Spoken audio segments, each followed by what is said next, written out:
Why is it so hard to stay silent? Why do we feel the need to react, to defend, to prove a point?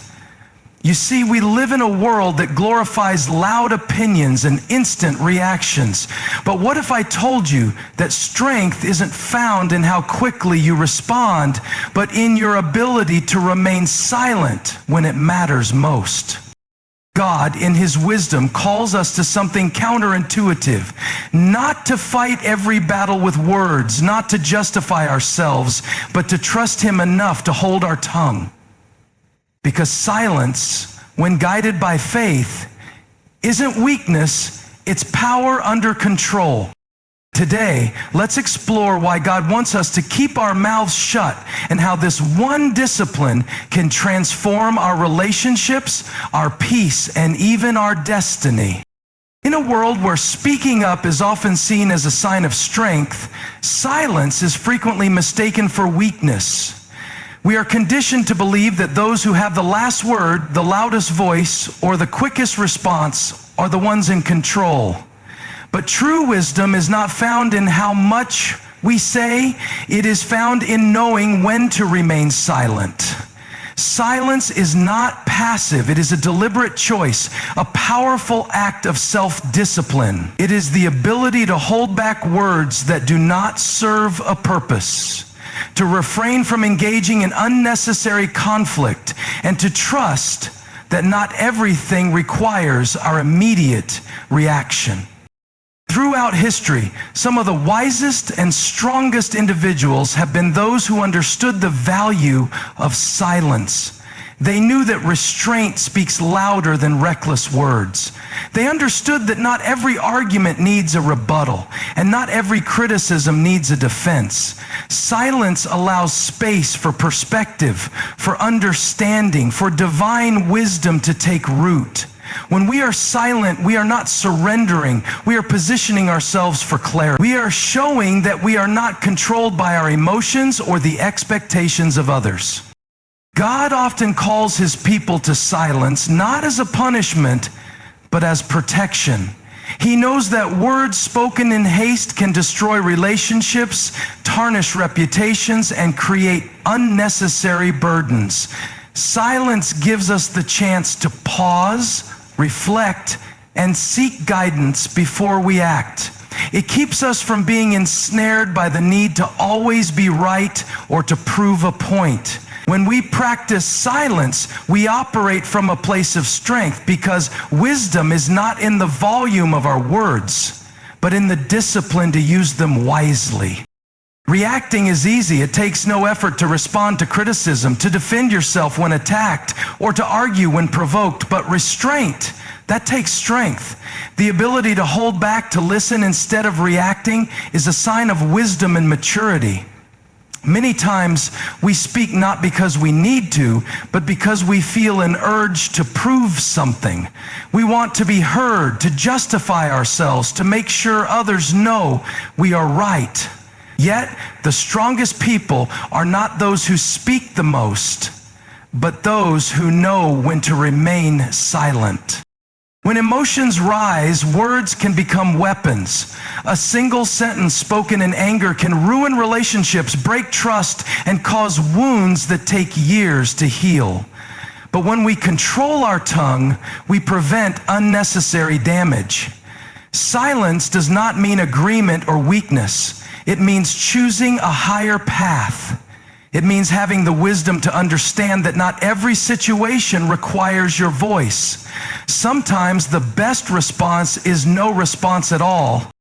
Jesus Himself demonstrated this when He stood before His accusers. He had every right to speak, to defend Himself, to prove them wrong. Yet, He remained silent. Why? Because He understood that purpose is greater than the need to be right. He knew that truth does not need to be shouted. It stands on its own. When we choose restraint, we are not ignoring the problem. We are placing our trust in God to handle it. We are showing that we are not controlled by anger, fear, or pride. Instead, we are led by wisdom, patience, and faith. And in that silence, we find true power. Not every battle requires your words. Some are won through patience. We often believe that speaking up, defending ourselves, or proving a point is necessary to win. But many battles are not won with arguments, they are won with restraint. There is wisdom in knowing which fights are worth engaging in and which are better left alone.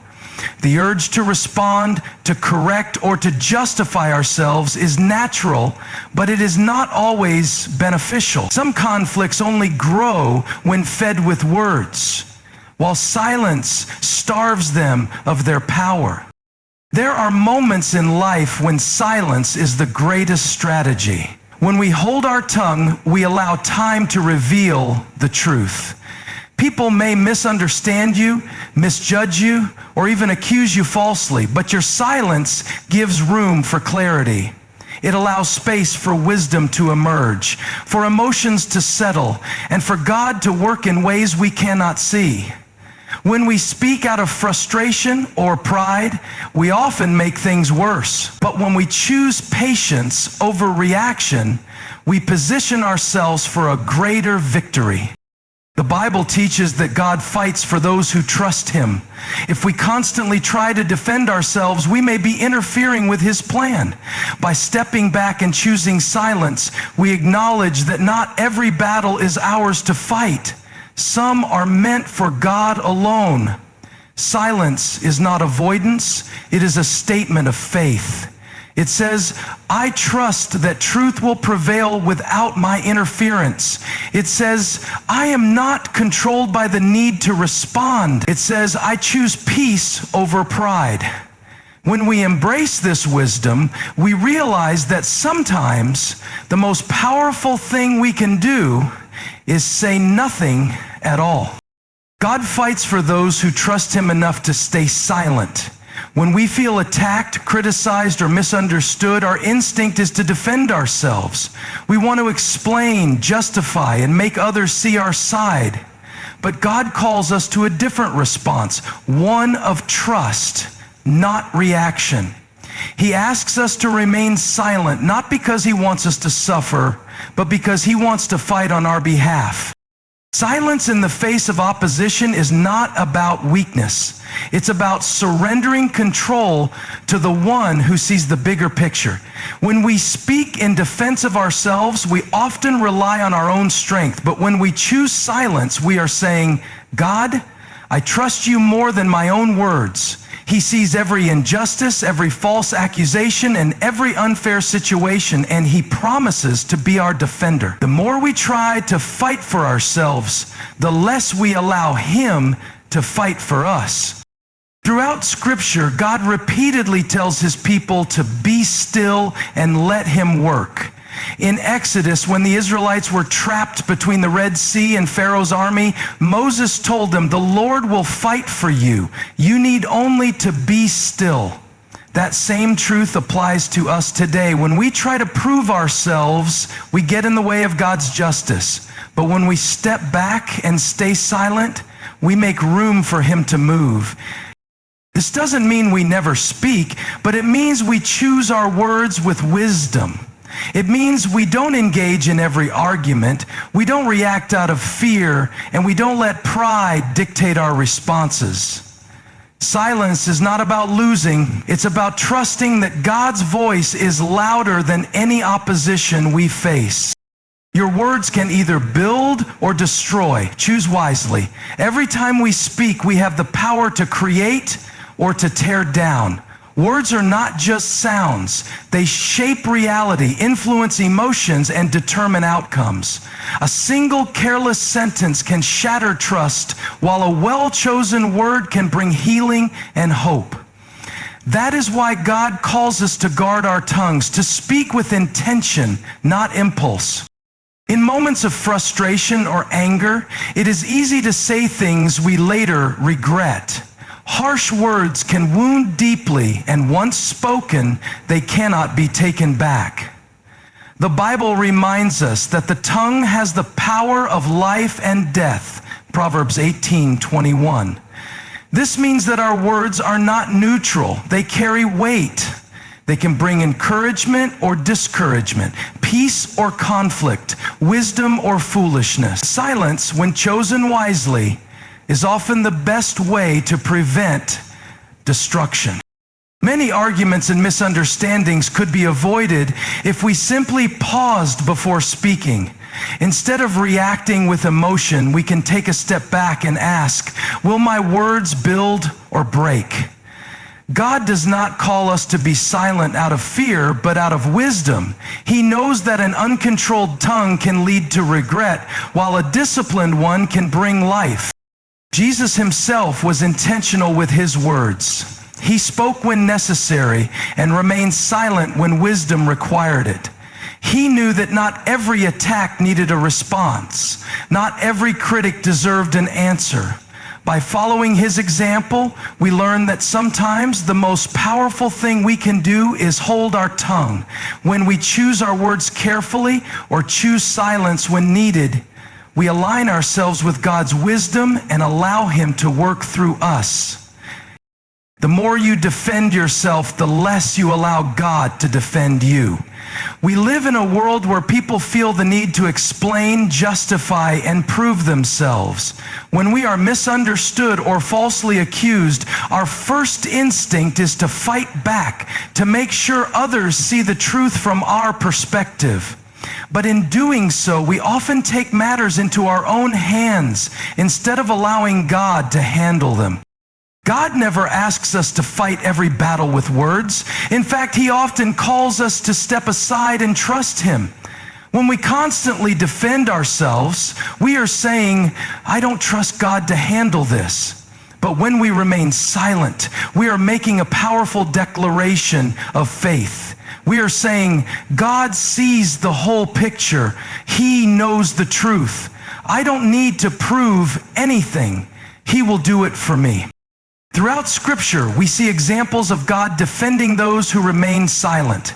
Jesus, when falsely accused, did not argue with his accusers. He could have spoken a single word and silenced them, but he chose to trust in God's plan. Joseph, after being betrayed by his brothers and falsely imprisoned, did not spend his time justifying himself. Instead, he remained faithful, and in time, God elevated him to a position of honor. Their silence was not weakness, it was confidence in God's justice. When we let go of the need to defend ourselves, we make room for God to move. He is our advocate, our protector, and our vindicator.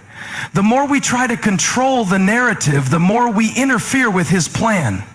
But when we trust him enough to remain silent, we allow him to fight for us in ways we never could on our own.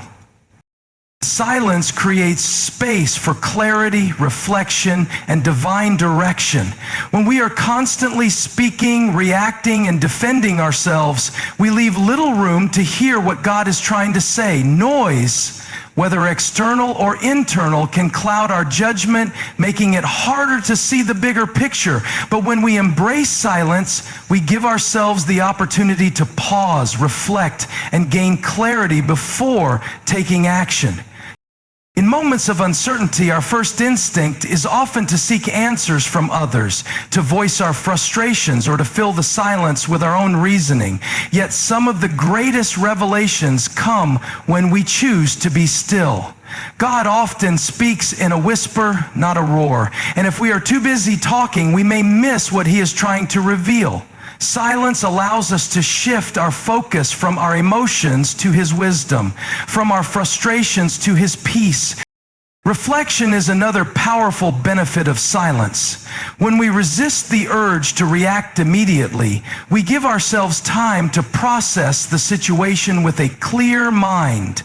Instead of responding in haste, we can evaluate whether our words will help or harm, whether our reaction is rooted in pride or in truth. This kind of self-awareness prevents unnecessary conflicts and aligns us with God's will rather than our own desire. Silence is also an act of surrender. It says, I don't need to have all the answers right now. I trust that God will reveal what I need to know in his time. When we step back from the noise, we create space for divine wisdom to guide our next move. In that stillness, we often find the answers we were too distracted to hear before. Speaking in anger often leads to regret. Silence leads to self-control. Anger is a powerful emotion, and when it takes over, it pushes us to say things we don't mean. Words that can wound deeply and leave lasting scars. In the heat of the moment, we feel justified in expressing our frustration, believing that speaking our mind will bring relief or resolution. But more often than not, words spoken in anger only make things worse. They escalate conflicts, damage relationships, and create burdens of regret that cannot be undone. God calls us to be slow to speak and slow to anger because He knows that our words, once released, cannot be taken back. Proverbs 29:11 says, "Fools give full vent to their rage, but the wise bring calm in the end." True wisdom is not found in saying everything we feel. It is found in the discipline to hold back when emotions are running high. Choosing silence in moments of anger does not mean we suppress our emotions. It means we give ourselves the time to process them wisely. Self-control is a mark of strength, and silence is one of the most effective ways to exercise it. When we resist the urge to lash out, we create space to think, to pray, and to gain perspective before responding. This prevents us from making rash decisions based on fleeting emotions. The ability to remain silent in anger is not about weakness. It is about mastery over oneself. It is choosing peace over pride, wisdom over impulse, and trust in God over the need to be heard. By practicing restraint, we allow God to shape our response rather than letting our emotions control us. In that space of silence, we gain clarity, and more importantly, we prevent words we may later wish we had never spoken. Jesus remained silent when accused because purpose speaks louder than words. When Jesus stood before his accusers, he had every right to defend himself. He could have spoken a single word and silenced them all. He could have proven his innocence, justified his actions, and exposed the lies spoken against him. But he didn't. He chose silence, not because he was powerless, but because he was focused on his purpose. Many of us struggle with the need to explain ourselves when we are misunderstood. We want to be heard, to be right, to make sure others know the truth. But Jesus showed us that sometimes silence is the most powerful response. He understood that his mission was bigger than the moment, that his destiny was not dependent on convincing his accusers, but on fulfilling God's plan. His silence was not surrender. It was strength under control. When we react to every criticism, every false accusation, or every attack, we risk losing sight of our greater purpose. We become distracted by battles that are not ours to fight. Jesus didn't waste time arguing with those who were determined to misunderstand him. He entrusted himself to God, knowing that the truth would prevail in time. This is the lesson for us. Not every attack requires a defense. Not every critic deserves a response. When we are walking in God's purpose, we don't have to fight every battle with words. Sometimes the best response is no response at all. When we trust God with our reputation, He will defend us in ways that our words never could. Like Jesus, we must learn to let purpose speak louder than any accusation thrown our way. When you hold your tongue, you allow God to reveal the truth in His time. We often feel the need to set the record straight, to correct misunderstandings, and to make sure people see the truth as we see it. But God calls us to trust Him with the outcome. The truth does not need to be forced. It only needs time to be revealed. In moments of conflict or accusation, our natural instinct is to respond immediately. We believe that if we don't speak up, the wrong narrative will take over. But when we rush to defend ourselves, we may end up saying things that do more harm than good. Proverbs 17:28 says, "Even fools are thought wise if they keep silent, and discerning if they hold their tongues." Silence is not about losing. It is about allowing God to work in ways we cannot see. Joseph in the Bible was falsely accused and thrown into prison, yet he did not spend his time defending himself. Instead, he remained faithful, and in due time, God elevated him from the prison to the palace. The same is true for us. When we trust God enough to remain silent, He will bring the truth to light in His perfect timing. Holding our tongue is an act of surrender. It says, God, I trust you more than I trust my own words. It acknowledges that He is in control even when the situation seems unfair.